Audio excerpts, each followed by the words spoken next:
Bien, vamos a dar inicio a nuestra reunión del día de hoy. Capítulo Iberoamericano para el Control de la Erosión y los Sedimentos de IECA.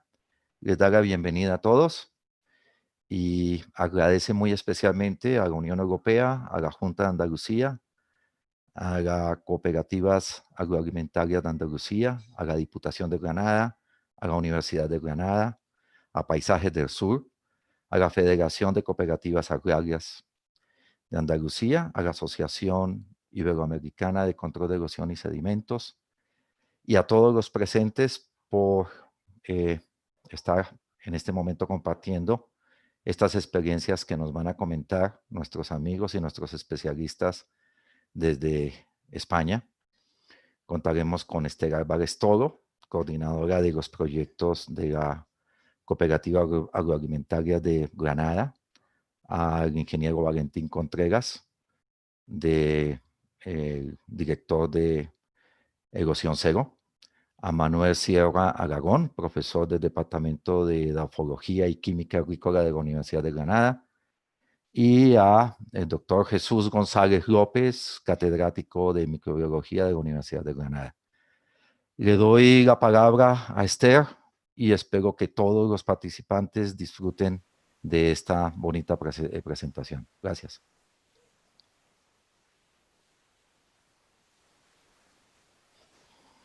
Buenas tardes a todos desde España. En primer lugar, quería agradecer a IECA Iberoamérica la oportunidad que nos ofrece a todos los miembros que conformamos este grupo operativo, abriendo esta ventana para poder compartir con todos los asistentes cuál ha sido nuestra experiencia en el desarrollo de este proyecto TRANSFE.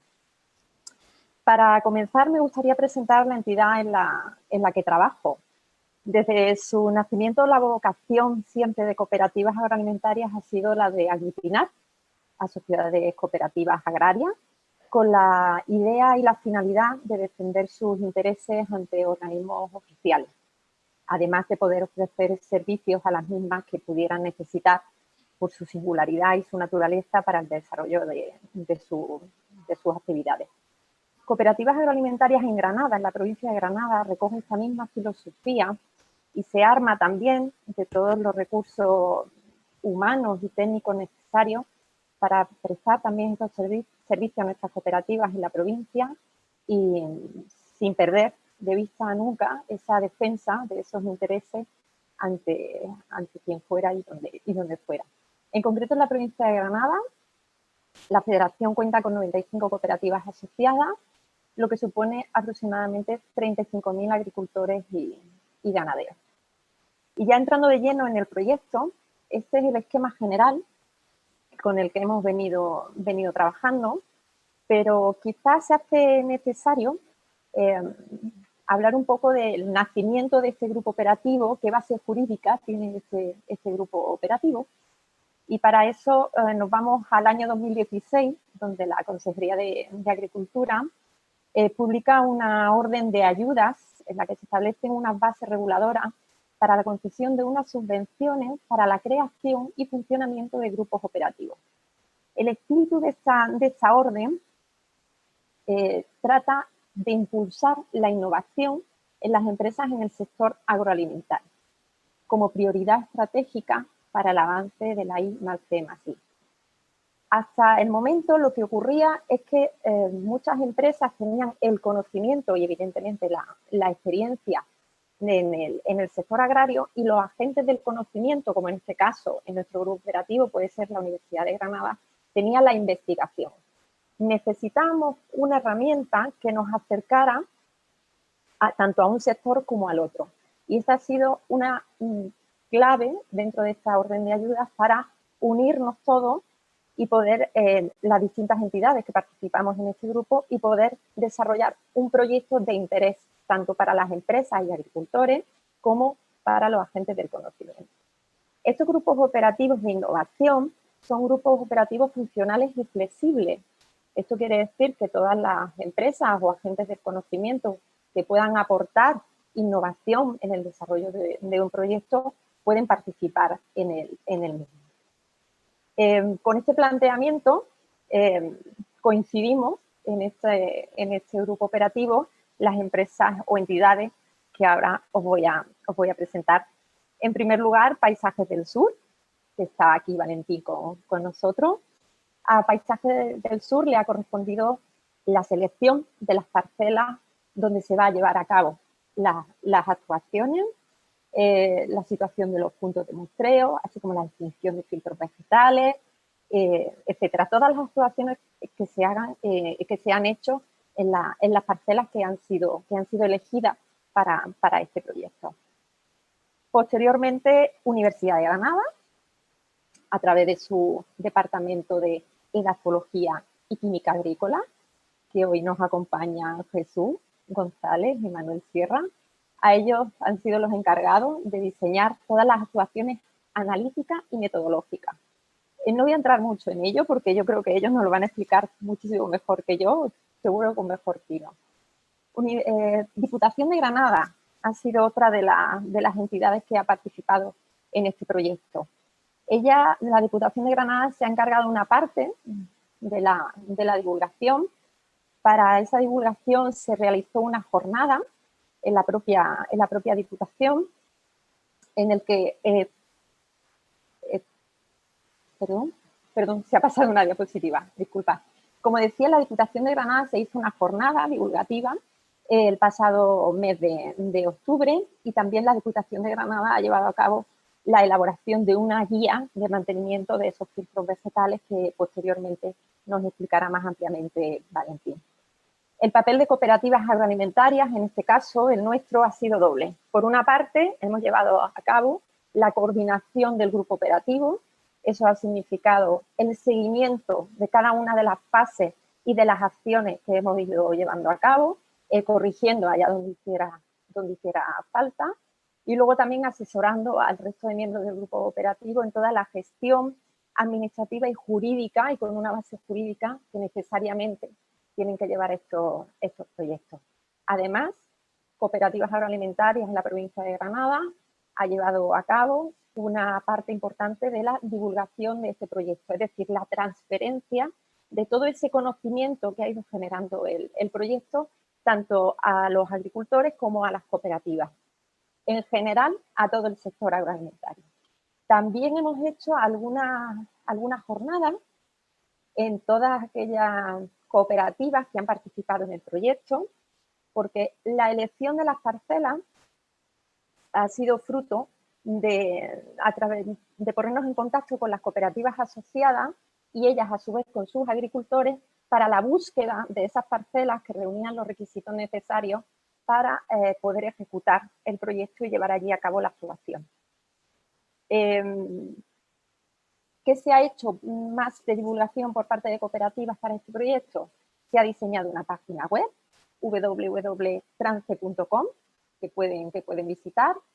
También estamos en redes sociales, en Twitter y en Facebook. Hemos hecho diversas notas de prensa, se han hecho publicaciones en revistas especializadas, en fin, la verdad es que no paramos. Este mismo encuentro que estamos teniendo aquí esta tarde, bueno, y lo que seguiremos haciendo. La difusión siempre es positiva, sobre todo una difusión que llegue de forma eficaz a los destinatarios últimos de estos proyectos, que en nuestro caso, en Trance, son los agricultores de olivar, en este caso. En definitiva, Trance ha tratado de transferir un método de erosión, de control de la erosión y de mantenimiento de los suelos fértiles, como digo, en este caso, para el sector del olivar, pero es perfectamente trasladable a cualquier otro sector.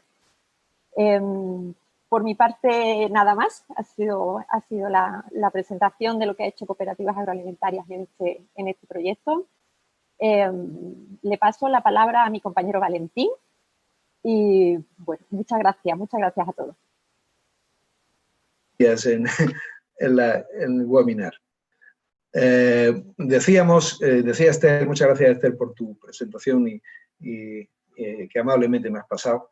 El esquema del método de transferencia para el control de la erosión no es solo una tecnología, sino es todo el conjunto de acciones que se hacen desde la captación de los agricultores hasta todas las acciones de formación.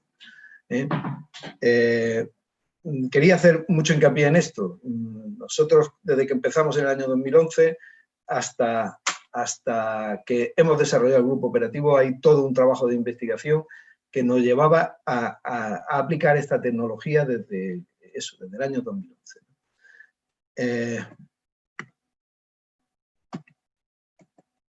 Bien, yo cuando me dirijo a los agricultores, siempre lo primero que le hago hincapié en el valor del suelo. El valor del suelo que ellos de forma imperceptible pierden ese suelo fértil, lo pierden con la erosión laminar, ¿no? Que van perdiendo materia orgánica de forma imperceptible, los árboles parece que las raíces se le han salido de la tierra y van creciendo hacia afuera y lo que están perdiendo es esa tierra orgánica, ese suelo fértil. Asimismo, muchos terrenos, muchas fincas aparecen piedras cuando antes no las había y es precisamente esa erosión imperceptible que ellos tienen. Tras ese proceso de erosión laminar, pues aparece la roca madre, en la cual que ya ha desaparecido casi toda la materia orgánica y prácticamente la vegetación es muy difícil que sobreviva. En esas condiciones la productividad de la finca evidentemente baja enormemente, ¿no? Y al no haber vegetación vamos a seguir teniendo arrastres de forma progresiva y va a aparecer en donde se concentra el flujo laminar de esa erosión laminar, pues se van a aparecer regueros, que es lo que al agricultor le molesta. Y cuando tiene trabajo de laboreo, pues viene roturando estos regueros y sigue pasando, pero la tierra sigue perdiéndose en esos puntos de concentración de la erosión. En algunas laderas donde tenemos la comparativa de un terreno forestal al lado de un terreno agrícola en cultivo, pues vemos como en el terreno forestal no existe erosión, no existen regueros, o si existe es imperceptible, mientras que cuando tenemos estas pendientes y aunque estemos en sistemas de no laboreo, pues aparecen estos regueros que van degenerando en cárcavas, grandes cárcavas que cuestionan nuestro cultivo y nuestros árboles, afectando a las mismas infraestructuras de las fincas, a los caminos, a las acequias, a la red de riego, desapareciendo, pues con estas afecciones no solamente el suelo fértil, sino que está afectando de forma contundente a la explotación agrícola de cada agricultor. ¿Qué hace el agricultor para paliar este problema? Que ellos lo reflejan en el tema de las cárcavas, donde se concentra aquello que más le perjudica. La erosión laminar casi no, la desprecian. Bueno, pues hacen subsolado del terreno para aumentar la infiltración de las aguas de escorrentía, pero el subsolado pues tiene un tiempo pues muy limitado, temporal, porque los finos vienen a sellar este subsolado y finalmente el agua vuelve a salir por escorrentía superficial, no infiltrándose al cultivo ¿qué vienen a hacer también? Pues arrojar ramas sobre las cárcavas para intentar controlar de alguna manera aquello, pero no es solución. Las ramas son arrastradas, lo mismo que cuando echan piedras o escombros sobre el cauce, porque también piensa que, que eso de alguna manera, claro, cuando hay una piedra, pues detrás de la piedra pues retiene un poco de sólido. No es así. Eso o lo colocas muy bien, lo fijas muy bien, o realmente es arrastrado y al final aparecen todos esos escombros, todas esas ramas aparecen al fondo de la cárcava. Otros agricultores ya con más intención y con más sentido común pues intentan fijar los elementos estos de control de erosión, como pueden ser las pacas de paja, con picas y mallazos metálicos, pues intentan localizar puntos de recogida de sólidos, pero realmente son poco eficientes, ¿no? Otros colocan lienzos de cosechas, o en fin, los materiales que pueden tener, pues aprovecharlos más que tirarlos, pues intentan poner bolsas, en fin, y el problema realmente pues no terminan por solucionar. O bien los que están dispuestos a hacer una actuación más contundente y de mayor importe, ya tocándose el bolsillo, pues hacen un muro de hormigón o de bloques de hormigón, en fin, pero pero como no lo coloquen muy bien estos elementos, que hay que trabarlos en un flujo torrencial como es este, en caso de una tormenta, pues son arrastrados y lo que originan pues son estos escombros o estos muros pues, que aguas abajo van arrastrándose, originando pues mayores problemas. Cuando el problema es bien fácil, tenemos una necesidad de cubierta vegetal desde la cabecera de la cuenca. Cubierta vegetal con elementos naturales que van a fijar y controlar la erosión desde su cabecera, y sobre todo, donde tenemos que tener es allá donde se juntan las aguas de escorrentía, en esos vaguadas, que al final terminan convirtiéndose en cárcava, si no tenemos vegetación.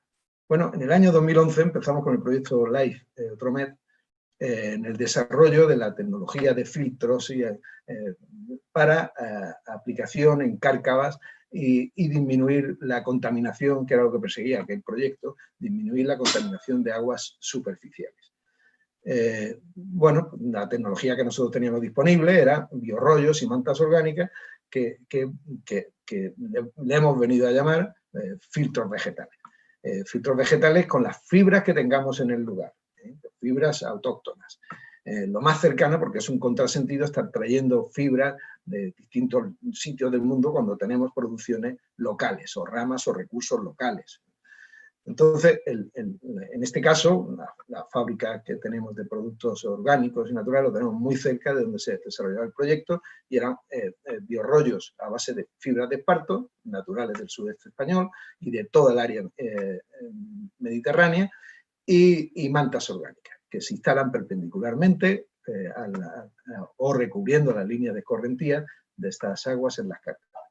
Asimismo, actúan de filtro, reteniendo los sólidos arrastrados, así como los nitratos, ayudando con ellos a fijar y a desarrollar la vegetación nitrófila. En este proyecto se demostró, ese proyecto es del 2015, cómo minimizaban los procesos erosivos y con ello se controlaba el suelo fértil, disminuyendo la contaminación por nitrato del agua receptora.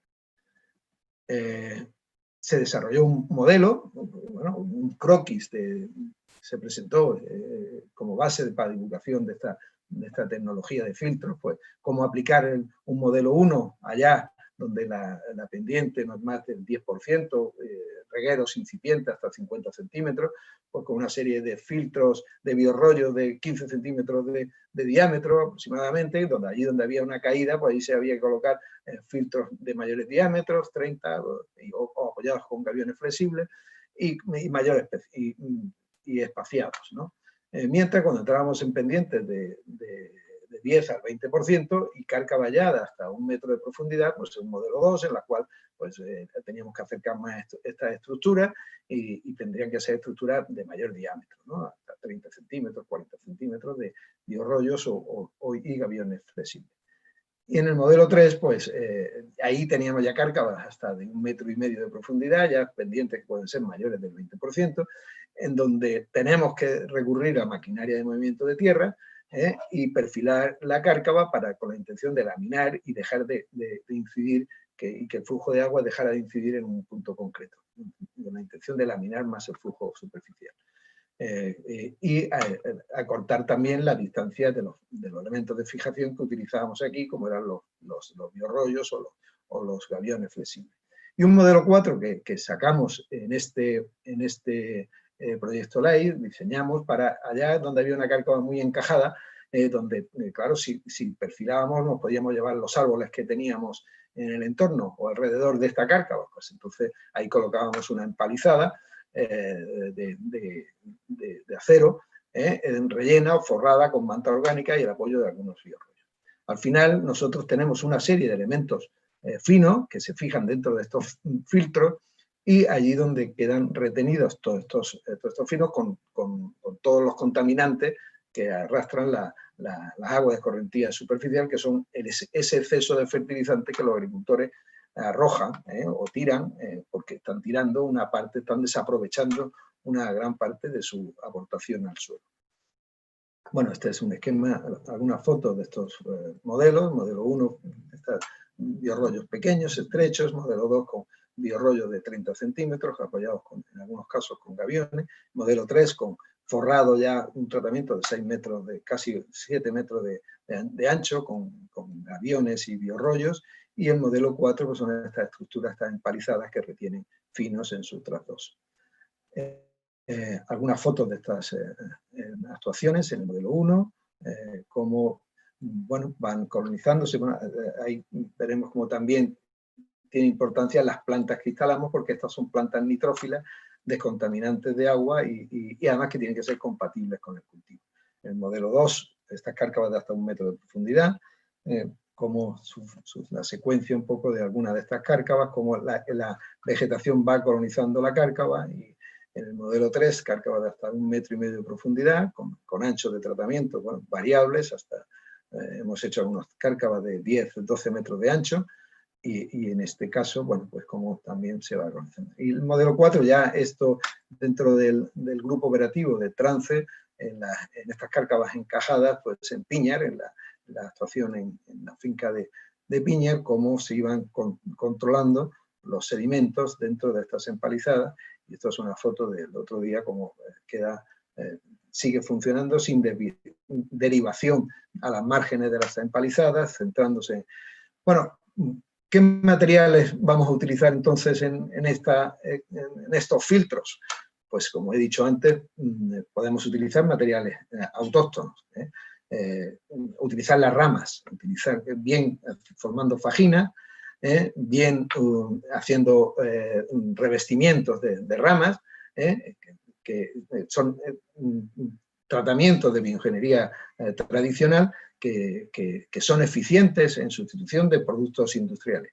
¿Qué pasa con los productos industriales? Que realmente es mucho más fácil llegar e instalar estos productos ya confeccionados, llegar al campo, instalarlos, que no confeccionarlos, recoger el material, llevarlo al sitio, confeccionarlos como tal. Realmente hay un componente de mano de obra que hay que valorar, bueno, para viabilizar una actuación de este tipo, rentabilizar una actuación de este tipo. Al final los agricultores no es que quieran tener cárcavas, es que supone una inversión restaurar cárcavas, y para eso, bueno, pues también si nos vamos a beneficiar todo de la restauración de las cárcavas, de aquí está la importancia de la Comunidad Económica Europea, de la Junta de Andalucía, el movilizar fondos para hacer estas actuaciones. Entonces, si hay que comprar materiales, pues como una manta orgánica realmente le va a solucionar el problema de fijación, de hacer un revestimiento con ramas o con hojas en una cárcava, que pues, si no lo hacen bien, pues van a ser arrastradas igualmente. Bueno, pues con este producto vamos a utilizar también biorrollos de distintos diámetros, de estas fibras naturales, que son fáciles de confeccionar, en un sistema industrial muy económico, pero que hay que tenerlo habilitado para hacer. Y bien, los gaviones flexibles, que le llamamos, que son entramados de unas mallas que tienen que ser no degradables, y que vamos a rellenar con piedra y vamos a instalar en el sitio. Y las plantas. Las plantas, hay que hacer una selección de plantas vegetales que sean adecuadas al cultivo y que no sean adecuadas al cultivo, que no compitan con el cultivo, y al mismo tiempo intentando buscar que esas plantas pueden tener un aprovechamiento melífero, medicinal o de fibra para la restauración de nuevas cárcavas, que son las que debemos de instalar dentro de estos tratamientos. Algunos ejemplos, las 3 parcelas que hemos tratado en el proyecto demostrativo Trance han tenido sus peculiaridades, cada una de ellas. En Piñar lo que teníamos una cárcava muy corta, pero con un problema de erosión importante, porque además teníamos una inestabilidad por un contacto distinto de suelo, y teníamos un deslizamiento en esta cárcava que esta cárcava tiene 4 metros de profundidad. Entonces, el tratamiento ya era un tratamiento diferente a los modelos que teníamos ensayados. Y en este caso, después de perfilar con las máquinas, rellenábamos todo esto, y allá donde tenía que salir el flujo, pues reforzamos con estos gaviones flexibles a lo largo de todo el tramo que habíamos movilizado con tierra. Aquí tenemos un tratamiento de 10 metros de ancho. Esto es, revestimos con tierra para proteger la geomalla hasta que se estableciera la vegetación, y esto es la situación actual. He de señalar que aquí precisamente teníamos un paso inferior de una carretera nacional que cada vez que llovía, bueno, o cada cierto tiempo tenían que pasar los servicios de conservación de carreteras a limpiar este paso inferior porque, bueno, porque quedaba aterrado por este arrastre.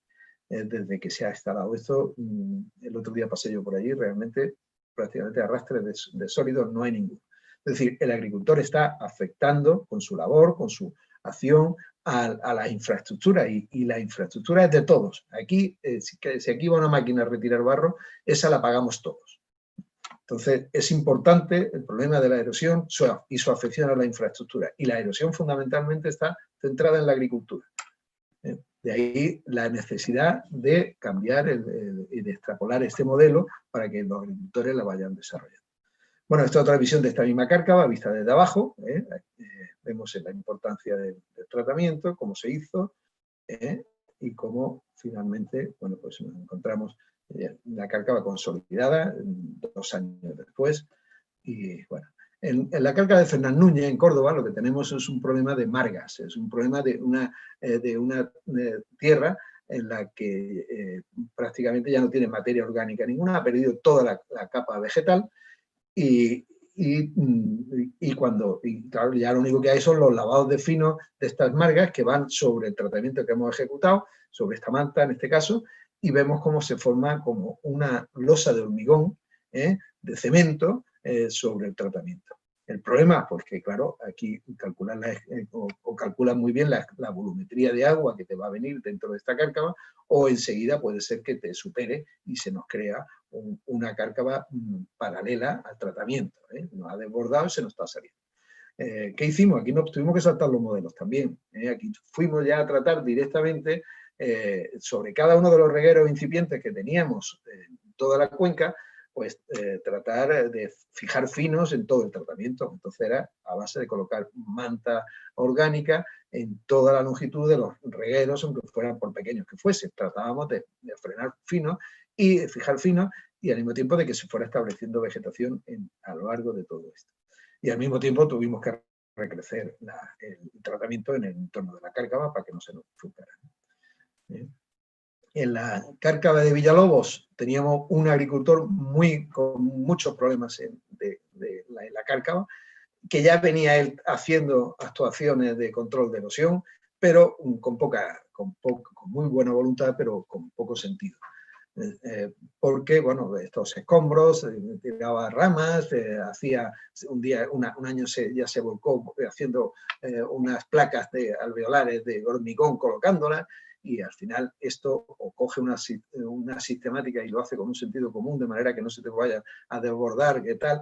Y te preocupa muy bien del mantenimiento con las primeras lluvias, o realmente pues lo que tienes es una escombrera en esa cárcava, ¿no? Que es como nos encontramos. Y esto supone un coste añadido al tratamiento cuando se haya que hacerlo con sentido. Entonces, porque aquí tienes que sacar todos estos escombros, todos estos materiales indeseables para conseguir fijar finos. La cárcava se ha controlado perfectamente, el agricultor, no tengo fotos actuales, pero está absolutamente vegetada y el agricultor está muy, muy contento con la actuación que hemos hecho. Hemos elaborado distintas acciones formativas con los agricultores para enseñarles cuáles son los materiales, cómo manejarlos, cómo instalarlos, con esa zanja de fijación, con esas quépicas utilizar en su fijación y en su anclaje, cómo utilizar estas máquinas para movimiento de tierra, cuál es la intención de laminar, intentar que el flujo de agua no se concentre en un punto y allá donde se concentre esté muy bien controlado, intentar que el agua vaya más laminada, lo más laminadamente posible, y que ayudar a la infiltración del agua. Así como utilizar los materiales propios de la finca para ensacarlos y utilizándolos en su fijación, ¿no? Fijándolos, ¿no? Así como todas las labores de mantenimiento de estas cárcavas, evitar que, bueno, que se sigan haciendo las malas prácticas que pudiera tener el agricultor de seguir arrojando ramas sobre las cárcavas, porque eso incide en que se pueda en un momento determinado desbordar en algunos puntos y se vaya hacia zonas que no están tratadas o consolidadas suficientemente. Así como dejar de hacer determinadas labores sobre el tratamiento que se ha realizado, como son las quemas, o los tratamientos herbicidas. Es una lucha continua con que la cárcava, ese tratamiento que hemos hecho no se puede tratar con herbicida. Tratamos de recuperar el barranco que posiblemente antes había y donde se habían concentrado y no podemos estar tratando con herbicida. Eso tenemos que tratarlo como un cauce más, como un torrente más que hay que mantener la vegetación y puede ser compatible con el cultivo. Aquí en esta foto se ve como la cárcava está pasando prácticamente en el límite donde se ha tratado con herbicida y ahí necesitamos tener vegetación también en todo el cauce. Las acciones de formación y asesoramiento en buenas prácticas que la hemos hecho con ellos, a partir de análisis foliares para recomendarles un abonado más fraccionado, pero que al final no supusiese un ahorro en la aportación de abono al cultivo y una mejor eficacia en el tratamiento, en el aprovechamiento del abono. A partir de esos análisis foliares le facilitamos esas herramientas informáticas para la programación de riego y la fertilización del olivar, pues están en todo, bueno, se les facilita para que ellos puedan tener ese programa de riego y de fertilización. Y luego, pues, el tratamiento herbicida. Entendemos que en algunos en fincas donde no están en riego o pues, la competencia de la hierba, pues hay que tratarla a base de desbroce, pero en un momento determinado hay que proceder a hacer esos tratamientos herbicidas sobre los ruedos de los árboles o sobre aquellas hierbas que se están haciendo invasoras porque están, bueno, pues no están siendo controladas con los desbroces mecánicos, ¿no? Entonces la barra de tratamientos con una boquilla de pulverización con sensores ópticos pues nos ha dado muy buen resultado porque hemos ahorrado hasta un 62% de caldo en el tratamiento. Es decir, que estamos quitando también contaminantes del medio de la finca, ¿no? Contaminantes del medio ambiente. Con todo ello tratamos de demostrar que efectivamente con buenas prácticas agrarias se puede conseguir una mayor productividad. El herbicida solamente sobre plantas vivas estaba ensayado y desarrollado en cultivos herbáceos de secano, pero no así en el olivar. Nosotros desarrollamos esta barra de tratamientos específica para el olivar y de manera que íbamos controlando pues, aquellas hierbas vivas y sobre el suelo que estaba desnudo no se le proyectaba herbicida, con lo cual el ahorro es muy importante y se puede cultivar mucho mejor esa cubierta vegetal.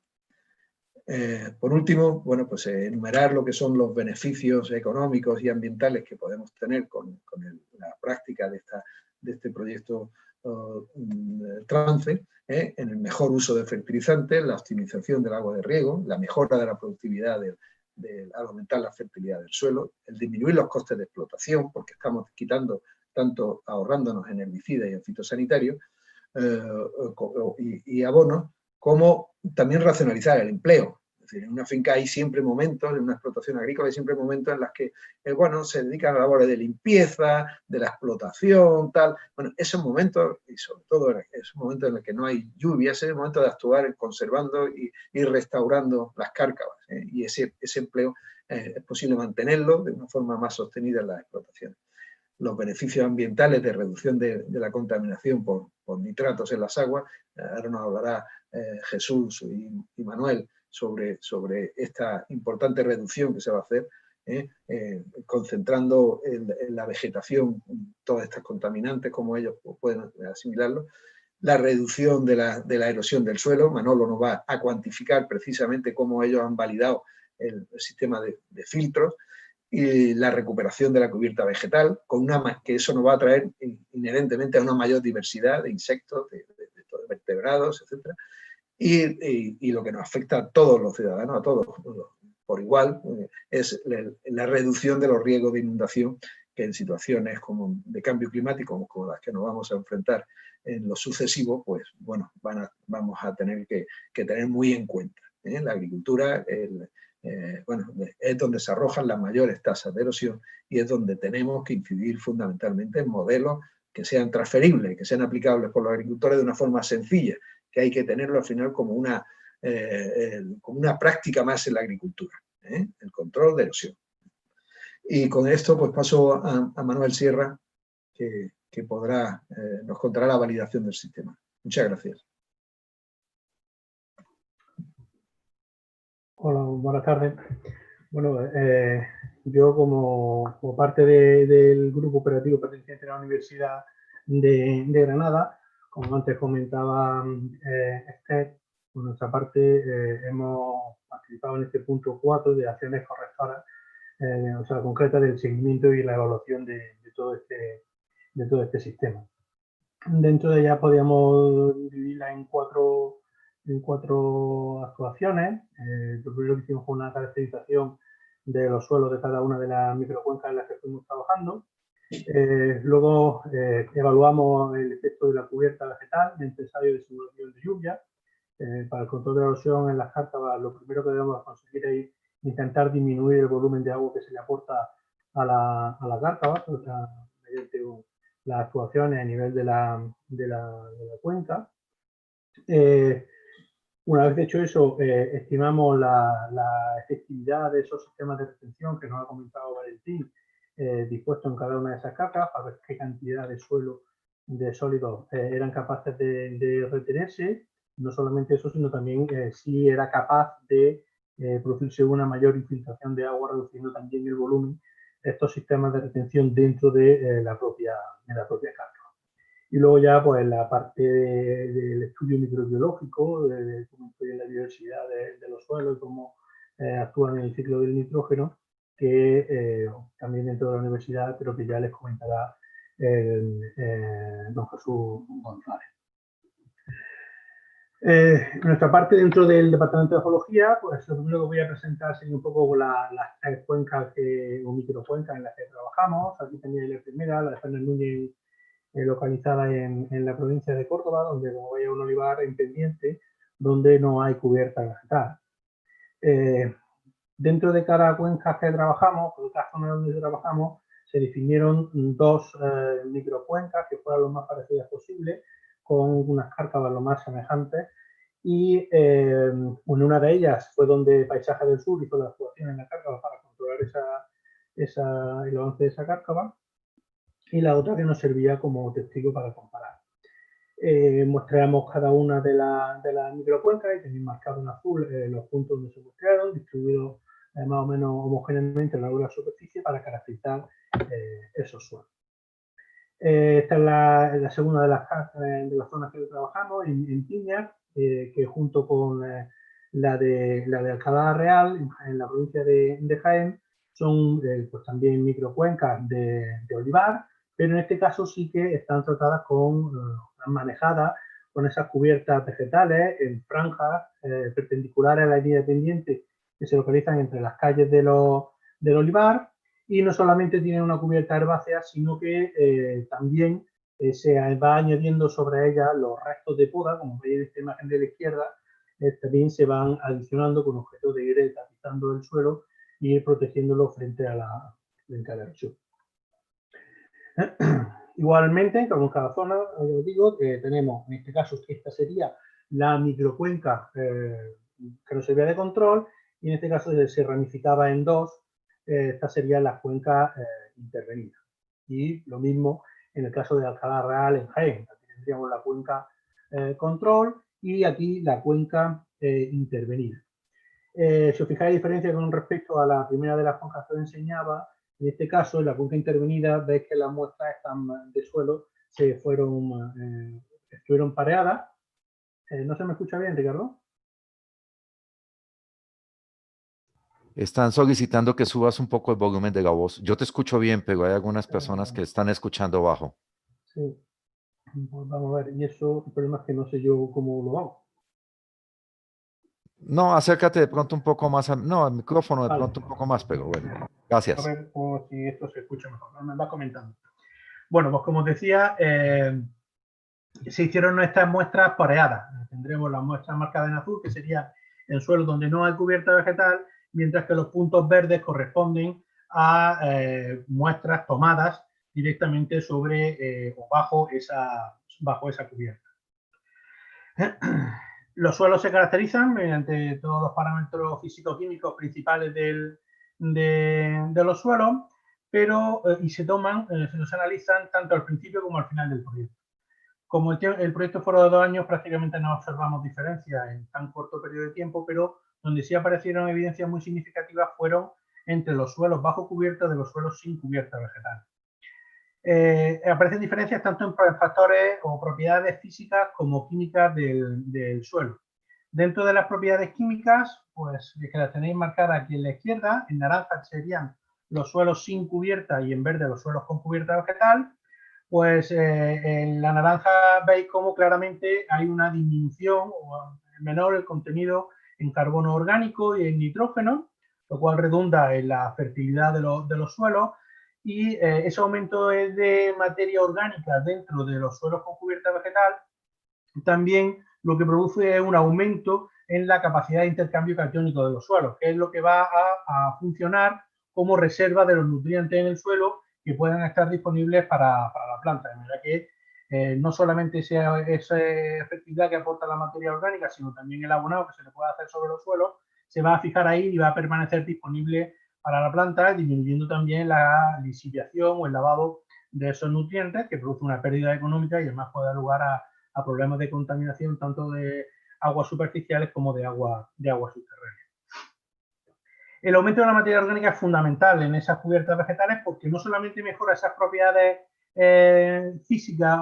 químicas de fertilidad del suelo, sino que también mejora las propiedades del suelo, favorece el desarrollo de estructuras y eso se traduce en una disminución, en este caso, de la densidad aparente. Disminuir la densidad aparente en nuestro caso es positivo en estos suelos de olivar, que generalmente son pobres en materia orgánica, porque favorece, como he dicho, el desarrollo de esa estructura y una menor densidad aparente, lo que me está indicando es que el suelo tiene un sistema poroso más desarrollado. ¿Eso qué va a producir? Va a producir una mejor capacidad de infiltración de agua en el suelo y va a producir una mayor permeabilidad de esos suelos. Es decir, que el agua al infiltrarse más, penetrar más rápidamente en el suelo, me va a hacer que disminuya la escorrentía y por tanto la erosión. Y por otro lado, en zonas como las nuestras, donde tenemos un clima semiárido, pues es muy importante ese desarrollo de estructura porque me va a aumentar, como veis finalmente en el grupo de la derecha, esa capacidad de retención de agua útil del suelo.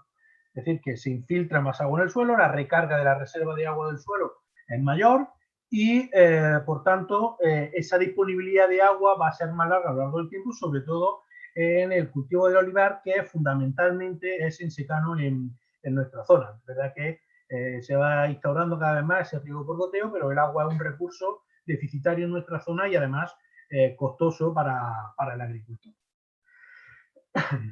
Pero además de mejorar las propiedades físicas y químicas del suelo y eso tener un efecto indirecto en la reducción de la erosión, como veremos luego a continuación, también es muy importante porque tiene un efecto ambiental.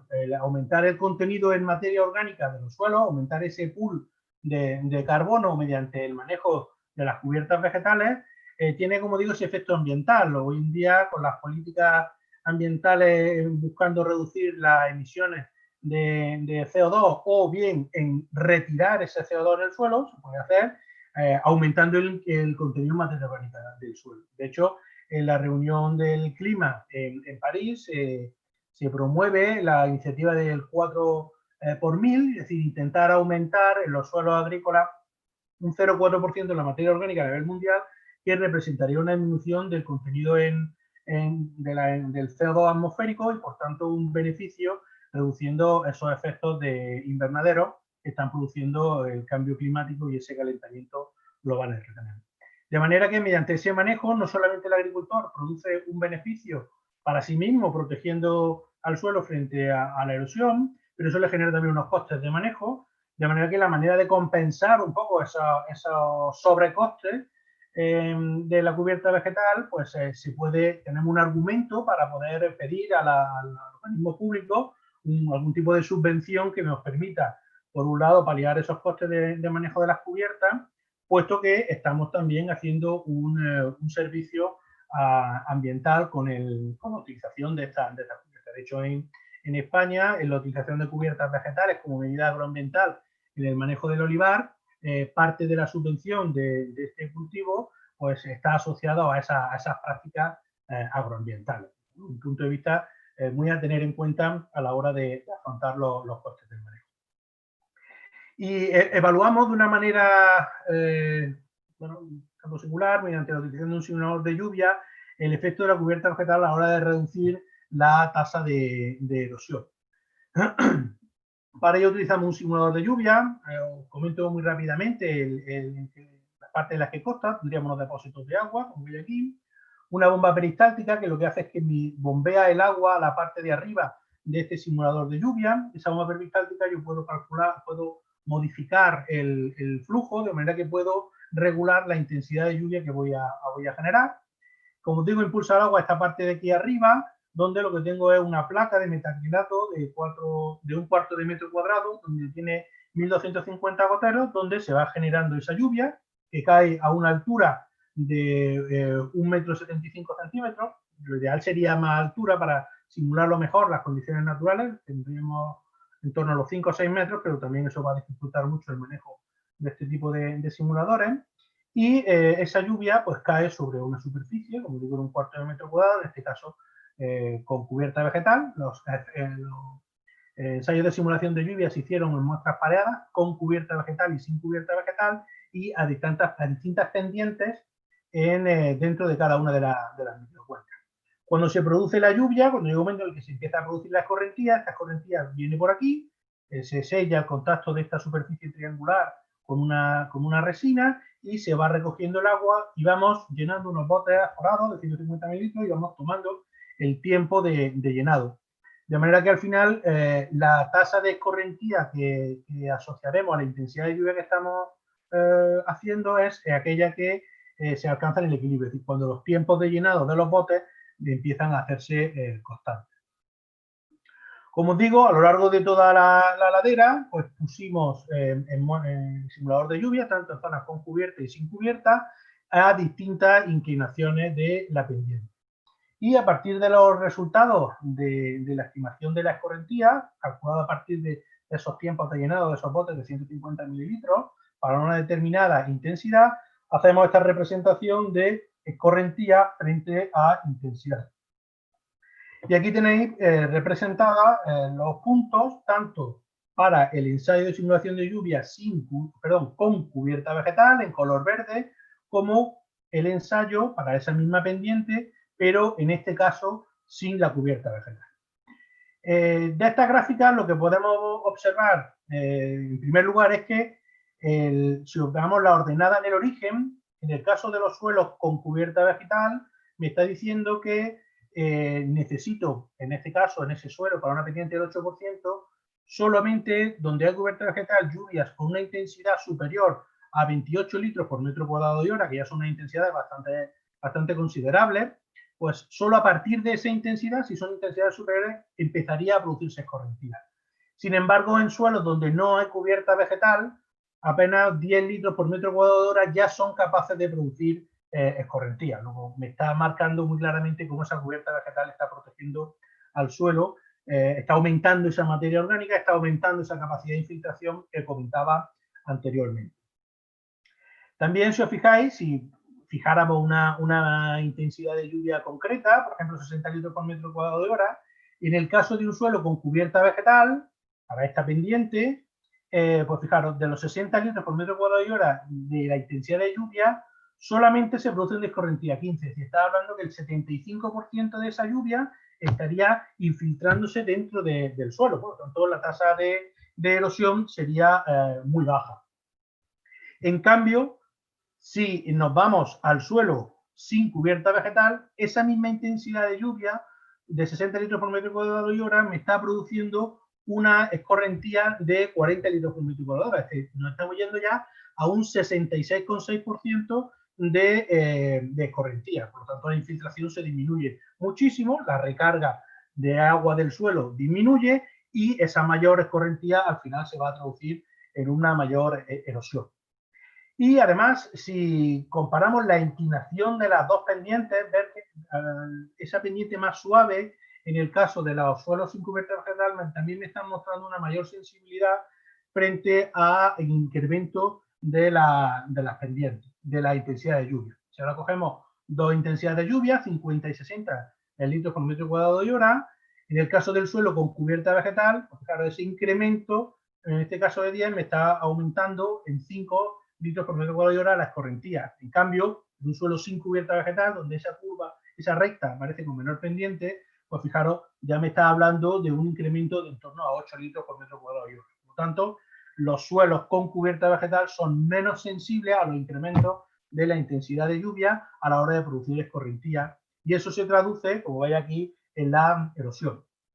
Aquí tenemos representada la tasa de erosión de los suelos frente a la intensidad de lluvia para los suelos sin cubierta vegetal y para los suelos con cubierta vegetal. Podemos ver cosas que ya podíamos intuir, que para una misma para una misma intensidad de lluvia, pues la erosión va aumentando conforme aumenta la inclinación de la pendiente. Y si nos damos cuenta, las dos gráficas pues son muy parecidas, tanto en la que no hay cubierta vegetal como la que sí hay cubierta vegetal. La diferencia estriba fundamentalmente en el orden de magnitud de la tasa de erosión representada en el eje de ordenada. De manera que fijaros que aproximadamente cuando el recubrimiento del suelo por la cubierta vegetal es del 100%, reduce cerca de 100 veces la tasa de erosión con respecto a la del suelo desnudo. Por lo tanto, la eficiencia de la cubierta vegetal frenando la erosión del suelo es claramente incontestable. ¿Y por qué se debe eso? Pues fundamentalmente porque aquí tenéis dos ejemplos del suelo con cubierta vegetal de un suelo sin cubierta vegetal. Aquí no hay nada que proteja el impacto de la frente a la gota de lluvia y se produce una degradación de la estructura superficial que genera una superficie sellada. Y fijaros la imagen después del ensayo de simulación de lluvia, donde hay cubierta vegetal. Este triángulo donde vamos recogiendo las correntías y el sedimento está limpio, sin embargo, fijaros cómo aquí la cantidad de sedimento que se ha ido produciendo. Esa superficie sellada, lisa, sin poro, disminuye la infiltración de agua y por tanto hace que la escorrentía sea mayor y por tanto la erosión, en comparación con la superficie del suelo donde sí hay cubierta vegetal y se mantiene esa infiltración. Por otro lado, a lo largo de la Cárcava, donde se hicieron todas las actuaciones que nos ha comentado Valentín a través de Paisajes del Sur, pues recogimos tanto la escorrentía al final de la Cárcava mediante este sistema de difusores en estos depósitos y luego pusimos una serie de referencias a lo largo de la cuenca para ir viendo qué cantidad de suelo se había ido erosionando. De manera que asumimos una forma o un volumen de depósito con una estructura de este estilo, de manera que se van midiendo en campo esas zonas de sedimentación donde se ha ido reteniendo esos materiales. Y os pongo, por ejemplo, los datos de los casos de la zona de Piñar, donde se establecieron 3 empalizadas y 76 biorrayos a lo largo de la cuenca y finalmente un colector, como he mostrado anteriormente. Podemos considerar como lo que se retiene en la empalizada del biorrollo sería la cantidad de suelo que se ha quedado fijada dentro de esa cárcava, mientras que lo que aparece ya en el colector final y en el depósito que hemos mostrado anteriormente sería lo que se me hubiera erosionado y se me hubiera perdido de la microcuenca, que hubiera ido en este caso a ese paso bajo la carretera que os comentaba antes, Valentín. De manera que si fijáis las cantidades de suelo que se me ha ido repitiendo, mido en volumen y por la densidad aparente calculo la cantidad de suelo, pues fijaros cómo estos sistemas de retención se han mostrado muy eficientes. Prácticamente el 90% del sedimento que se ha aportado desde la cuenca a la Cárcava ha sido retenido por los sistemas de retención de esos biorrollos o esos biofiltros que instalaron a lo largo de la cuenca. De manera que eso va no solamente modelando y rellenando la Cárcava, sino que además pues va permitiendo el desarrollo de esa vegetación que va a ir controlando aún más esa erosión. Y por último, quisimos ver no solamente si era capaz de retener esos sólidos, sino también si influía en la capacidad de retención de agua o de infiltración de agua. De manera que establecemos sondas de humedad en la Cárcava control, en la Cárcava intervenida en función con distintas medidas en los distintos sistemas, en distintos modelos que nos ha comentado antes Valentín, y luego pusimos también dos sondas, una en la zona con cubierta y otra sin cubierta vegetal. Aquí tenéis un ejemplo de la sonda que utilizamos y bueno, pues podemos observar cómo en este caso tendríamos representado el suelo con cubierta vegetal y sin cubierta vegetal, nuevamente en verde el con cubierta y en azul el sin cubierta. Y ahora como a nivel superficial, a los primeros 10 centímetros, pues prácticamente no hay diferencia, incluso el suelo sin cubierta vegetal tiene algo más de humedad que el suelo con cubierta, lógico, puesto que la pérdida de agua en el suelo sin cubierta es simplemente por evaporación, mientras que en el caso del suelo con cubierta, a nivel superficial, el agua la están tomando también las plantas. Pero sin embargo, fijaros cómo a más profundidad, a 40 centímetros de profundidad, la humedad que se retiene en el suelo sin cubierta, perdón, con cubierta es mucho mayor al suelo sin cubierta. ¿Por qué ha pasado esto? Porque la recarga de ese agua es mucho mayor, la infiltración de agua nuevamente en el suelo es mucho mayor y mantiene esa humedad en profundidad, sobre todo luego en verano, cuando esa cubierta vegetal se seca, lo que produce un efecto mulch que disminuye la evaporación de agua. Y ese agua me va a quedar ahí y va a estar disponible a una profundidad donde el olivar, en este caso, sí que es capaz de recurrir a ella. Perdón. Y ya finalmente, en las sondas colocadas a nivel de los distintos sistemas de retención de los 4 modelos que nos comentaba antes Valentín, pues fijaros cómo el caso donde está la biomanta es donde se produce la mayor, la humedad es mayor. Evitamos la formación de la costra de golpeo por esa biomanta que está recubriendo todo el suelo, disminuye la evaporación de agua, de manera que es el sistema más efectivo. El problema también es que es el más costoso. Por otro lado, en los sistemas donde tenemos, si me podéis volver atrás, Jesús, por favor. Perdona, y termino ya, perdona que me he pasado yo del tiempo que me correspondía. Bueno, pues si veis luego esa zona roja y morada, pues también, ¿qué es lo que ha ido produciendo a nivel de esos biorrollos? Frena el agua, sedimenta el sedimento, se retiene el sedimento, y eso hace que haya una mayor humedad que aparece también registrada en la sonda de humedad y que en todos casos, sobre todo a nivel más profundo, que es donde van a desarrollarse las raíces del olivar y van a tomar ese agua, pues fijaros como en todos casos es mayor que esa línea punteada amarilla que sería las medidas de la sonda en la cuenca donde no hay esa cubierta vegetal. Bueno, pues con esto ya nos quedaría simplemente en la parte de la influencia en la biodiversidad microbiológica, sobre todo de las bacterias con función en el ciclo del nitrógeno, que pasará a comentaros mi compañero don Jesús González. Muchas gracias.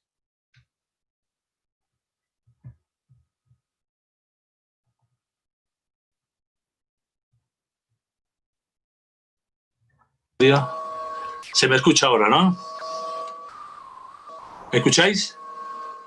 Sí, perfecto, sí, perfecto, Bien, perfecto. Gracias. Bueno, pues yo darle las gracias a Manuel por cederme la palabra y, lógicamente, también agradecer a los organizadores de esta reunión de esta tarde aquí en España, pues la oportunidad que nos brinda para poder estar todos juntos, aunque sea a nivel virtual, ¿no?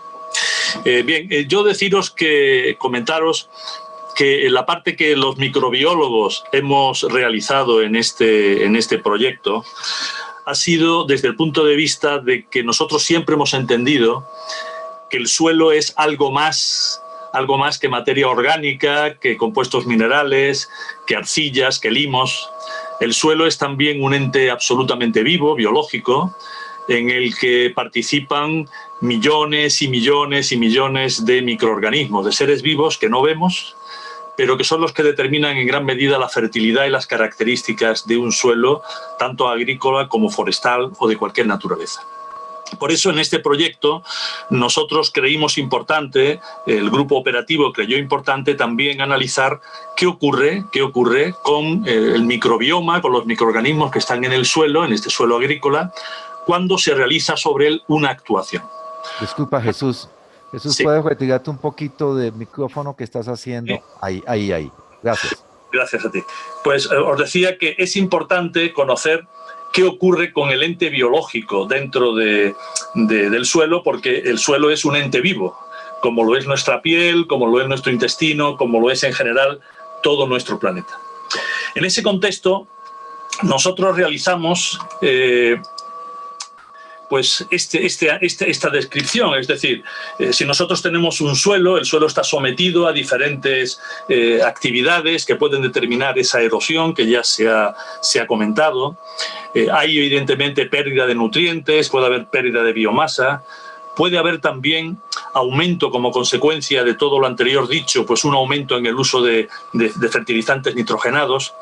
Y los fertilizantes nitrogenados suponen un problema no solamente por el costo económico que tienen y por la dependencia que determina para algunos agricultores en sus gastos de productividad, sino que también supone y se conoce que el uso excesivo de los fertilizantes determina graves problemas de contaminación ambiental. Problemas de contaminación no solamente para las aguas en forma de nitratos, sino también para la atmósfera en forma de óxido nitroso, porque gran parte del nitrógeno que se aplica a los suelos termina siendo óxido nitroso. Y este óxido nitroso que podéis ver aquí en esta diapositiva, que se genera mediante procesos fundamentalmente de desnitrificación y que lo producen los microorganismos que están en el suelo. Es un nitrógeno que el agricultor pierde. Nosotros estamos poniendo nitrato o estamos poniendo amonio como fertilizante, pero finalmente el nitrógeno no llega a la planta, sino que el nitrógeno va a la atmósfera. Y se conoce que el óxido nitroso es uno de los gases más tóxicos, con mayor efecto invernadero, un gas realmente muy contaminante. Y se conoce que la mayoría de este gas se genera en la agricultura. O sea, la gran mayoría de la contaminación de óxido nitroso que está cambiando, que está produciendo o induciendo en gran medida, junto con otros gases como el metano o el CO2, este proceso de calentamiento global, se genera fundamentalmente en la agricultura, lo que llamamos contaminación difusa del fertilizante. Por esto, cuando nosotros intentamos ver cómo en estos suelos en los que se modificaba de cierta forma la estructura del suelo, puesto que se estaba interviniendo sobre estas cárcavas, se estaba interviniendo sobre el suelo agrícola, nuestra pregunta era ¿qué ocurre con los microorganismos del suelo? ¿Qué ocurre con estos procesos de generación de gases de efecto tóxico, de efecto invernadero? Y por ello nos centramos fundamentalmente en qué tipo de microorganismos estaban en estos suelos modificados, a los que se había realizado esta intervención, y también qué ocurre fundamentalmente con el ciclo biológico del nitrógeno, puesto que el ciclo biológico del nitrógeno es uno de los más sensibles. Para esto hicimos una serie de planificaciones, de muestreos. Aquí quedan reflejados algunos. Nos fuimos a esas diferentes fincas que se han utilizado en el proyecto, en Córdoba, en Jaén, en Granada. Y hemos utilizado pues, parcelas controles con parcelas tratadas y hemos tomado muestras tanto del suelo de las proximidades de las zonas tratadas, tanto control como en las que se ha intervenido, y también dentro de la propia parcela modificada. En este sentido, aquí veis o pueden ver algunas de las características. Se ha tomado muestras de las biomantas, se ha tomado muestras de las plantas, porque las plantas también van a desarrollar cambios en las poblaciones microbianas. Se ha tomado también de las zonas controles. Y en definitiva, pues se ha hecho un análisis muy completo, tanto de los suelos con sus características iniciales, tanto de los sedimentos, tanto del perfil de gases de efecto invernadero, como también hemos analizado las aguas de escorrentía. Las aguas de escorrentía para saber si se pierde más nitrógeno, si se pierde menos nitrógeno, y en definitiva poder establecer un balance general de fundamentalmente el nitrógeno dentro de todo el sistema tratado. Bien, para hacer todos estos estudios, nosotros los hemos hecho por una parte con las aguas, donde hemos aplicado sobre todo determinación de la cantidad de nitrato, determinación de la cantidad de amonio, niveles de fósforo, niveles de sólidos en suspensión, pero también hemos hecho analíticas, como os comentaba, de carácter microbiológico, y para ello, en vez de utilizar sistemas clásicos de determinación del número de microorganismos o de actividades bioquímicas, nosotros lo que hemos incorporado son técnicas más avanzadas de naturaleza molecular. Técnicas basadas en PCR. Ahora la PCR nos suena a todos mucho por el tema del coronavirus, pero nosotros hemos aplicado esta tecnología precisamente para cuantificar, no solamente determinar qué microorganismos están, sino para determinar cuántas copias de ADN por nanogramo de suelo están presentes en los suelos tratados y en los suelos controles. Y en ese sentido hemos tomado muestras de suelo, le hemos extraído el DNA, el ADN, luego hemos hecho una amplificación mediante técnica de PCR y luego hemos cuantificado el número de genes de los primers, de los puntos selectivos del genoma que nosotros queríamos amplificar. En ese sentido, como os comentaba, nos hemos centrado en grupos fundamentalmente del ciclo del nitrógeno porque son los más sensibles en la naturaleza a las actuaciones que hacemos los humanos. Y hemos estudiado pues, las bacterias aerobias totales, que son las más importantes desde el punto de vista cuantitativo y cualitativo. Hemos estudiado también las bacterias que oxidan el amonio y que hacen posible que luego se produzca el nitrato más adelante. Hemos hablado también de identificar las arqueas, que es un grupo de procariotas muy interesante en los suelos. Y hemos visto también las arqueas oxidadoras de amonio. Estas son un grupo de procariotas que antes casi no se consideraban en los suelos agrícolas, pero hoy día sabemos que son especialmente importantes también dentro del ciclo del nitrógeno. Y finalmente determinamos las bacterias desnitrificantes, que son aquellas que hacen que el nitrato que nosotros ponemos finalmente termine en la atmósfera y suponga un proceso de pérdida realmente importante de nitrógeno. Y en el tema de las escorrentías del agua, como os comentaba, hemos analizado diferentes parámetros físico-químicos. Desde el punto de vista de la determinación del gas de efecto invernadero, nosotros lo hemos hecho mediante determinación cromatográfica, una técnica que nosotros hemos desarrollado en el laboratorio y, como ahora veréis, nos permite evaluar de una manera muy simple qué cantidad de óxido nitroso está generando un suelo después o antes de un tratamiento como el que se ha realizado. Estos son algunos de los resultados que hemos obtenido en las distintas parcelas y cuando vemos el número de bacterias totales existentes, lo primero que nos llama la atención es que, bueno, hay diferente comportamiento según el tipo de suelo. Si nos vamos a suelos que tienen mucha materia orgánica o menos materia orgánica, evidentemente estamos hablando de cosas diferentes, pero lo que sí es evidente, y yo quiero llamaros con esto la atención, es que aunque en términos general hay un incremento del número de microorganismos totales en las parcelas que se han tratado, sin embargo eso no determina que haya un incremento extraordinariamente grande. Y esto, desde mi punto de vista, es positivo, porque los microorganismos también consumen nutrientes y si nosotros tenemos un suelo con una cantidad enorme de biomasa microbiana, al final también están compitiendo con los vegetales y por tanto tampoco es algo relativamente positivo. Entonces se ve que los tratamientos que se han ejercido, aquí los podéis ver, los sistemas que están tratados en las diferentes sistemas, al final se observa que existe un determinado equilibrio, un equilibrio significativo. Los suelos que se han modificado, que se han generado pues, nuevos suelos como consecuencia del tratamiento, siguen presentando una buena fertilidad desde el punto de vista de la biomasa microbiana. Desde el punto de vista de las bacterias oxidadoras de amonio, también se observa un cierto incremento en las parcelas tratadas. Esto es positivo, el amonio llega más fácilmente hacia nitrato. Los microorganismos oxidadores de amonio son bacterias muy sensibles a los cambios ambientales, lo cual quiere decir que los tratamientos que se han realizado desde el punto de vista agronómico mantienen la fertilidad de los suelos en índices ciertamente idóneos. Algo parecido ocurre con las arqueas. Las arqueas totales siguen representando una fracción importante, estable dentro de los sistemas tratados y lo mismo acontece con las arqueas oxidadoras de amonio. Aunque hay cierto incremento también, sin embargo, como se puede observar, los suelos después de la intervención, los nuevos suelos que se forman, son suelos desde el punto de vista biológico diversos, son suelos activos, biológicamente equilibrados y por tanto este tipo de intervención no supone ninguna pérdida de biofertilidad ni de fertilidad para el suelo, sino podríamos decir que incluso favorece en cierta medida la diversidad y la actividad microbiana. Desde el punto de vista, sin embargo, de los gases de efecto invernadero, sí que veis aquí que es significativo que cuando se tratan los suelos como se ha comentado van siempre unidos a la formación de una cubierta vegetal, van con un sistema que no es solamente mover suelo y parar suelo, hay mucho más en todos estos sistemas de protección de la erosión. Lo que sí es concluyente en este caso es que los gases de efecto invernadero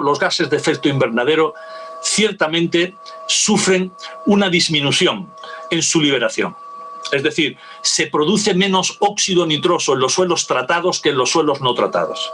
Posiblemente porque hay una mayor diversidad y hace que el amonio llegue más eficientemente hasta nitrato y no se quede en ese proceso. Y el nitrato, posteriormente, por la actividad de los desnitrificantes lo pasan más eficientemente hasta nitrógeno molecular. Y en ese sentido hay menos pérdida en forma de N2O. Y en consecuencia menos efecto tóxico después del tratamiento. También hemos verificado cuáles las poblaciones desnitrificantes, porque esto es un factor importante. Como yo os comentaba, si nosotros echamos gran cantidad de nitrato al suelo, os puedo asegurar que un porcentaje no inferior al 50% se pierde en forma de nitrógeno gaseoso, bien en forma de N2O o en forma de N2, en forma de dinitrógeno, se pierde de un suelo agrícola. Y esto no va a representar ninguna ventaja para la planta. Bien, con estos sistemas lo que se detecta es que la actividad desnitrificante se paraliza relativamente. Hay una amplia diversidad de microorganismos, hay menos producción de gases, como os decía, de gases efecto invernadero. Los suelos, en consecuencia, se puede regular mejor mediante sistemas, como comentaba antes Valentín, con sistemas informatizados, con sistemas más adecuados de fertilización. Podemos conseguir los mismos rendimientos en productividad debido a que las comunidades microbianas son muy diversas, muy equilibradas y, por cierto, la población que impide o determina que haya una pérdida importante en forma de gases de derivados del nitrógeno, gases de efecto invernadero o gases en forma de N2, están mucho más controladas, hay menos pérdidas en forma de este gas y en consecuencia los rendimientos, hay que poner menos cantidad de fertilizante consiguiendo la misma productividad. En consecuencia hay unas ventajas desde el punto de vista agronómico, pero también hay ciertas ventajas o importantes ventajas desde el punto de vista ambiental. Las intervenciones en este tipo de circunstancias no representan ninguna alteración del suelo, ni desde el punto de vista físico-químico, ni desde el punto de vista edafológico, pero tampoco desde el punto de vista biológico. Los suelos siguen siendo equilibrados, los suelos siguen siendo muy fértiles, en el caso de que, evidentemente, diferentes suelos tienen diferente actividad biológica, diferente capacidad de biofertilización. En consecuencia, yo creo que con esto yo quisiera destacar que todos los resultados que se obtienen ciertamente determinan. Ahora Ricardo nos va a hacer la parte final de las conclusiones, pero creo que este estudio con carácter pluridisciplinar apunta a que este tipo de tecnologías resultan muy importantes, muy equilibradas y muy seguras desde el punto de vista ambiental. Cuando quieras, Ricardo, te dejo la palabra. Gracias, Jesús. Bueno, muy agradable me ha parecido todas las 4 presentaciones. Y yo llegaría a unas conclusiones, como son que el proyecto TRAMSE traslada a las explotaciones agrarias una metodología para el control de erosión y el mantenimiento de suelos fértiles en este caso de los olivares, a través de la instalación de filtros vegetales en la línea de escorrentía superficial de las aguas y un buen... Perdón, nos fuimos hacia atrás. De las aguas, para conseguir los objetivos coincidentes con las prioridades de Focus Area del desarrollo rural. Como nos decía Valentín, TRAMSE está demostrando cómo mejorar los resultados económicos de las explotaciones agrícolas y aumentar su rentabilidad por disminución de los costos de explotación, manteniendo la sostenibilidad de las fincas, conservando el suelo fértil con nuevas prácticas de cultivo, generando nuevos recursos aromáticos, mielíferos, medicinales y de fibras vegetales en el tratamiento de las cárcavas. Yo también diría que nos ayuda fuertemente en lo que es la utilización de los recursos residuales vegetativos de las fincas, de las granjas, para su aplicación en el mejoramiento de nuestros procesos erosivos.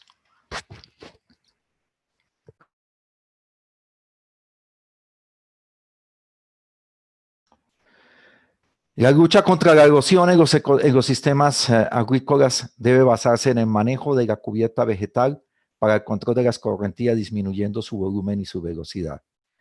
Definitivamente un buen control de la escorrentía, un buen manejo de las aguas, una lentificación de los flujos nos permite una mejor hidratación de suelos y una vida más útil y más productiva y más viva del mismo suelo. La cubierta vegetal mejora las propiedades físico-químicas del suelo, incrementando su capacidad de infiltración hasta 100 veces, como nos lo comentaba Manuel, en comparación con un suelo desnudo.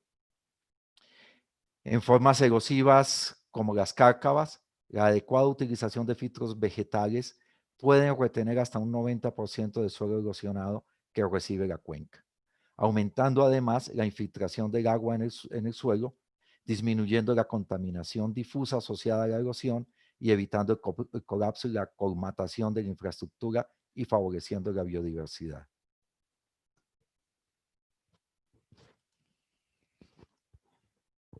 La microbiota de los suelos, como nos comentaba Jesús, de las cárcavas se incrementa después de los tratamientos. Los procariotas implicados en el ciclo de nitrógeno no sufren modificaciones en los suelos tratados e incluso en ciertas ocasiones se detecta un incremento poblacional en bacterias nitrificantes. Aquí en estos yo creo que sería muy interesante, me parece espectacular este tema de la microbiología del suelo, de lo que es la biota edáfica, y sería muy bueno poder tener conocimiento sobre el comportamiento de otros grupos bacteriales de microorganismos y sus interacciones en el suelo. La generación de gases de efecto invernadero en forma de óxido nitroso se reducen tras la intervención, determinando una menor pérdida de nitrógeno en forma gaseosa. Y como gran conclusión, yo diría que el proyecto TRAMS es un ejemplo de lo que es la fusión entre el Estado, la academia, la industria y la comunidad para lograr un beneficio armónico en el ambiente y en el manejo agrícola. Creo que ha sido una gran presentación. Le agradezco a Esther, a Valentín, a Manuel, a Jesús. Y sé que hay algunas preguntas en el camino. Les pediría de pronto activar sus micrófonos y escuchar sus comentarios. Quisiera, antes de las preguntas, de dar respuesta a las preguntas, invitar a todos los participantes a que se unan a IECA Iberoamérica y que compartan con nosotros sus inquietudes. Les estoy dejando a continuación los enlaces de TRAMS y de IECA y de los demás participantes.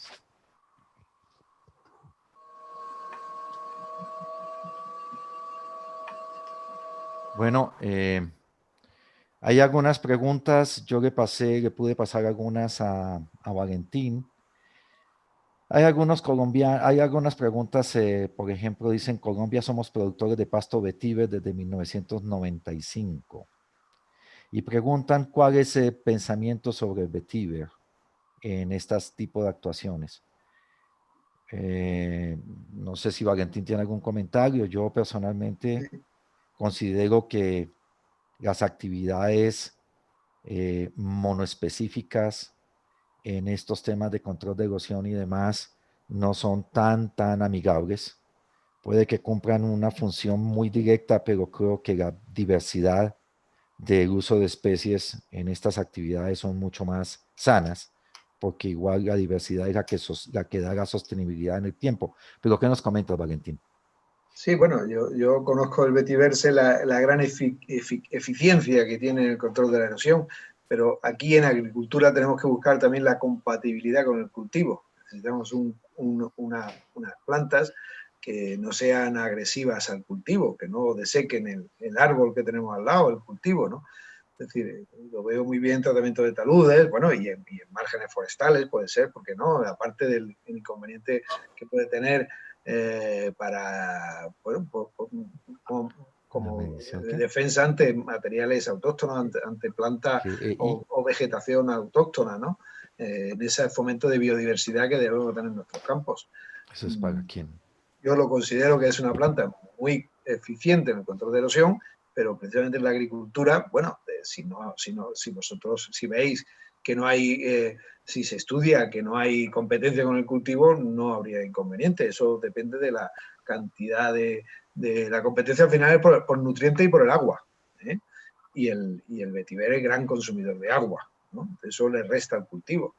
La planta para nosotros fundamental para estas actuaciones es una planta con una raíz secundaria muy importante, muchas raíces fasciculadas que colonicen todo el terreno en superficie y poca raíz pivotante, ¿no? Y que además que su parte aérea sea muy, para mí esa es la planta ideal en cultivos leñosos, como lo que estamos hablando, que sea pues arbustiva baja, ¿no? De tallo bajo, tipo aromáticas, ¿no? Pero claro, eso en cada ambiente, en cada sitio, pues podrá ser o no. Nos preguntan Martín Rojas, ¿por qué método realizaron la medición de GEI?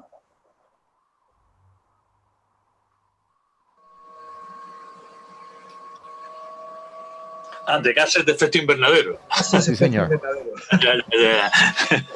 Sí, bueno, nosotros, esta técnica es una técnica que se basa en la inhibición del enzima que transforma el óxido nitroso hacia, podríamos decir, los pasos finales de la desnitrificación. Es una técnica que se llama de inhibición de acetileno.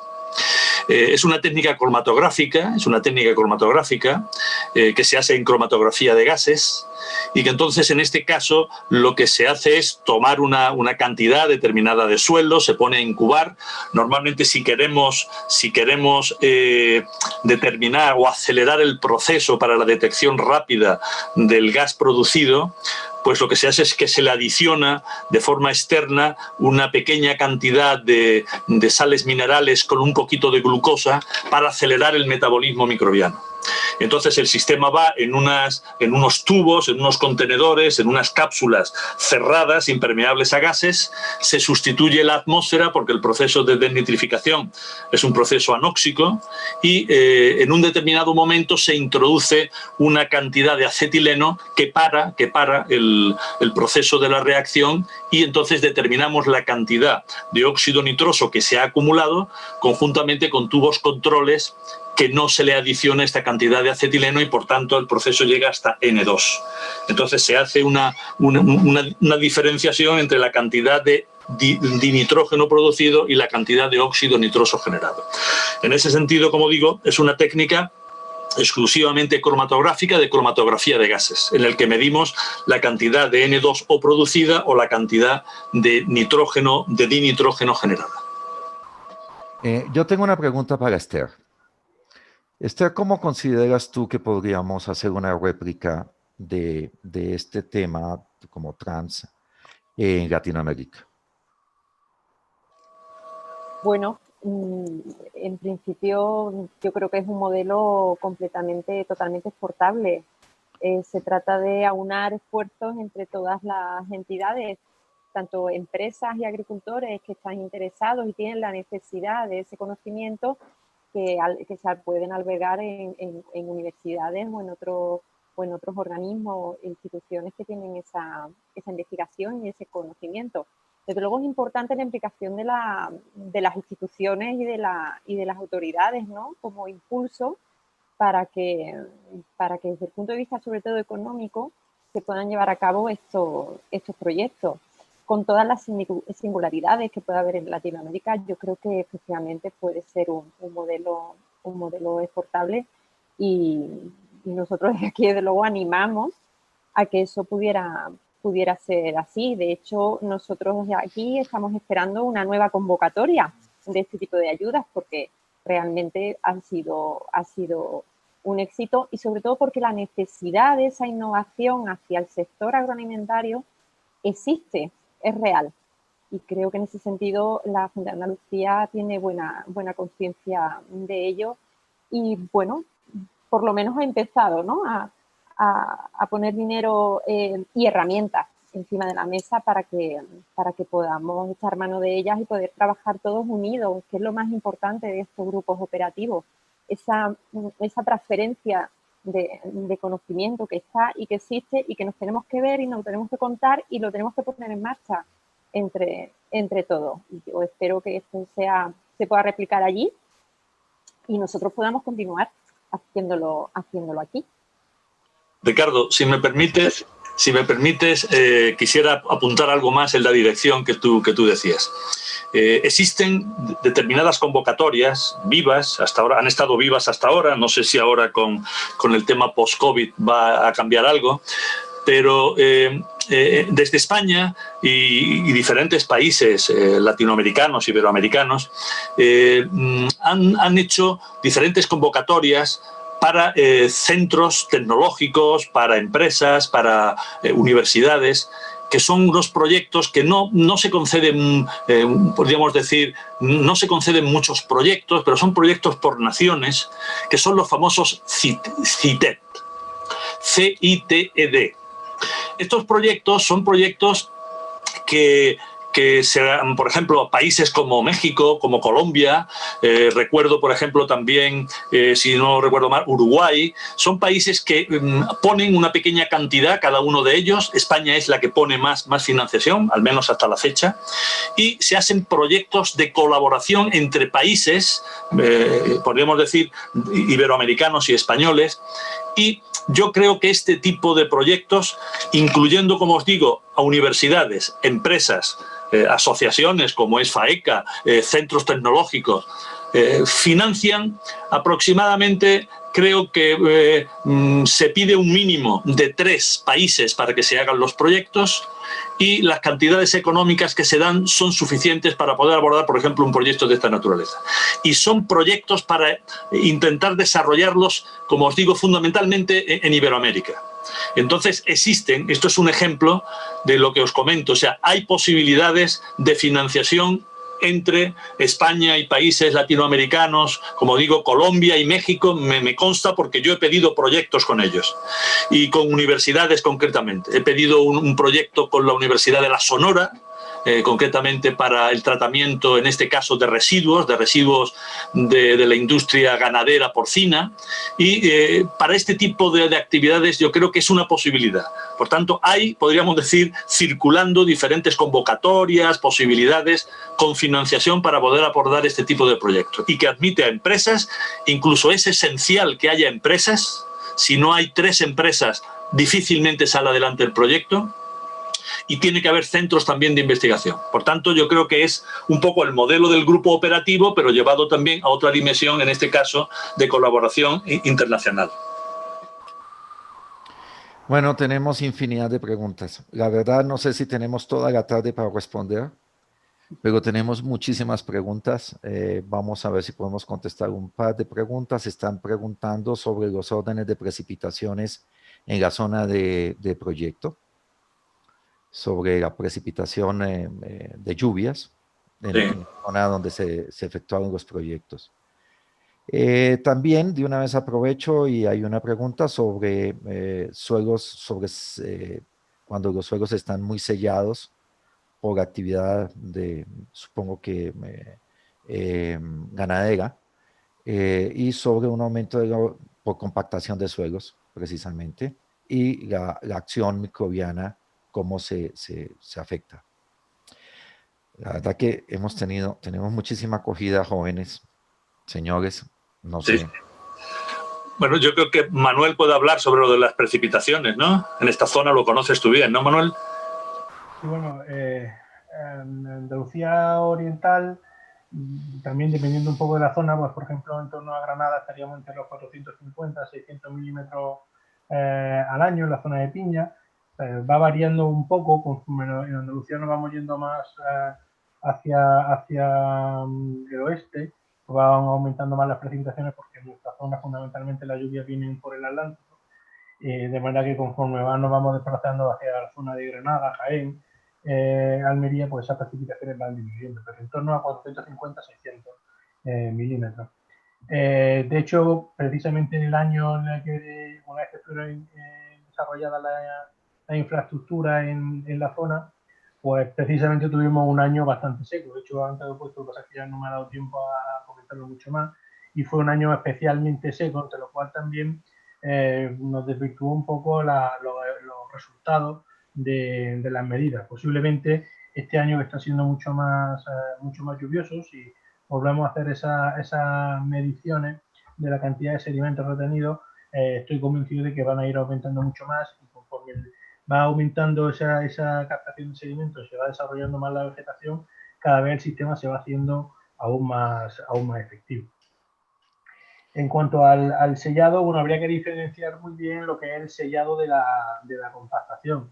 Sobre todo en el sistema agrícola, pues el sellado se te va a producir fundamentalmente por el suelo desnudo. El impacto de la gota de lluvia lo que hace es que va chocando contra la estructura superficial del suelo, la va rompiendo, y lo que va generando es una capa superficial de muy poquitos centímetros. Nosotros le llamamos la costra de golpeo, que ya os digo, es simplemente por la energía con la que impactan las gotas de lluvia en la superficie. Ya os digo, apenas tendrá un centímetro, pero sin embargo limita muchísimo la capacidad de infiltración de agua en los suelos. Tradicionalmente el agricultor, ¿qué es lo que ha hecho? Pues para eliminar eso lo que ha hecho es arar. Arar lo único que hace es que remueve mucho más el suelo. Si está en zonas dependientes, lo único que va a hacer es que, es verdad que rompe esa costra, va a mejorar la infiltración de agua en el suelo, pero si está en zonas como las nuestras, donde no solamente es la cantidad de lluvia que hay, sino que generalmente tiende a acumularse en pocos eventos de precipitación, por lo tanto las intensidades suelen ser altas. En el momento en el que supera la capacidad de infiltración, un suelo que está arado, que está removido, lo que es que se erosiona muchísimo más.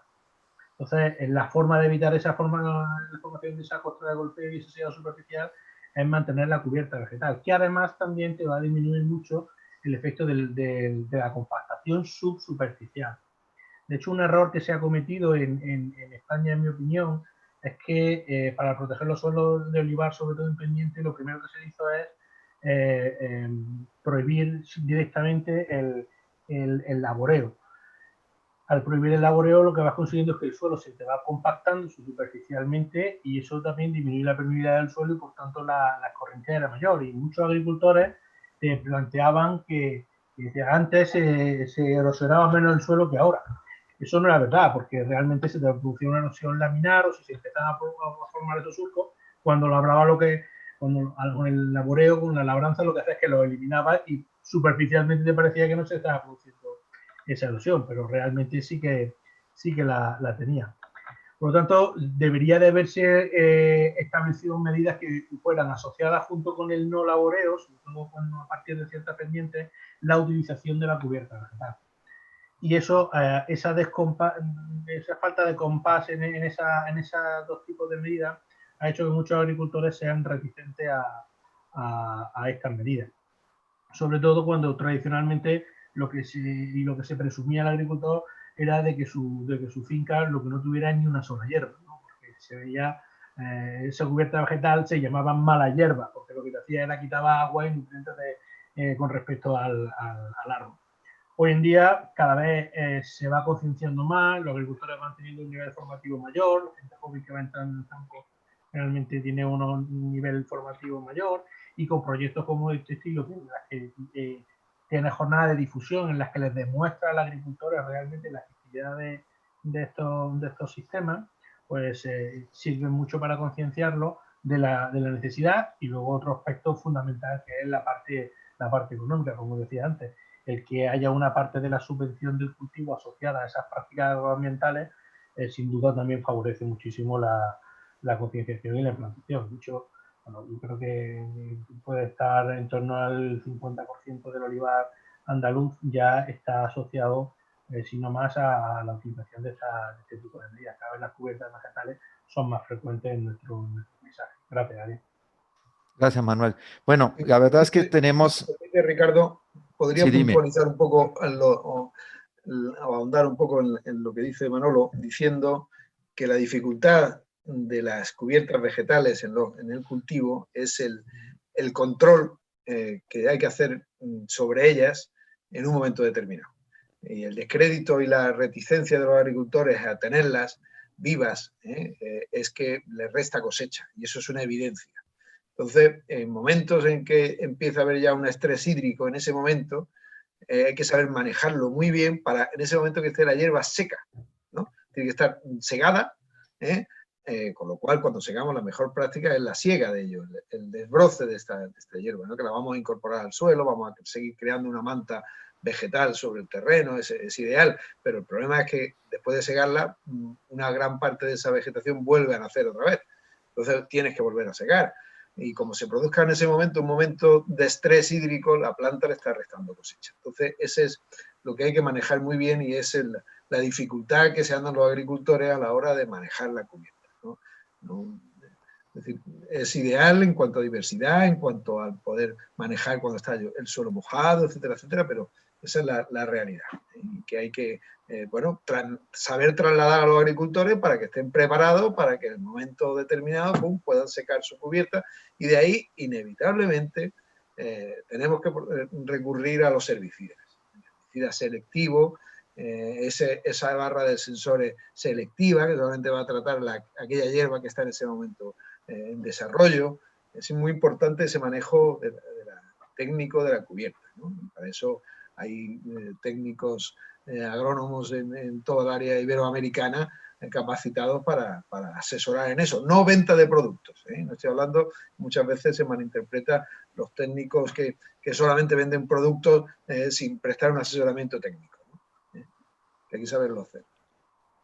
Bueno, yo les agradezco, hay mucha inquietud, están pidiéndome los contactos de todos ustedes, quieren ver la posibilidad de cómo contactar a Manuel, a Jesús, Esther ya sabemos que está en Trans, Valentín está también acá.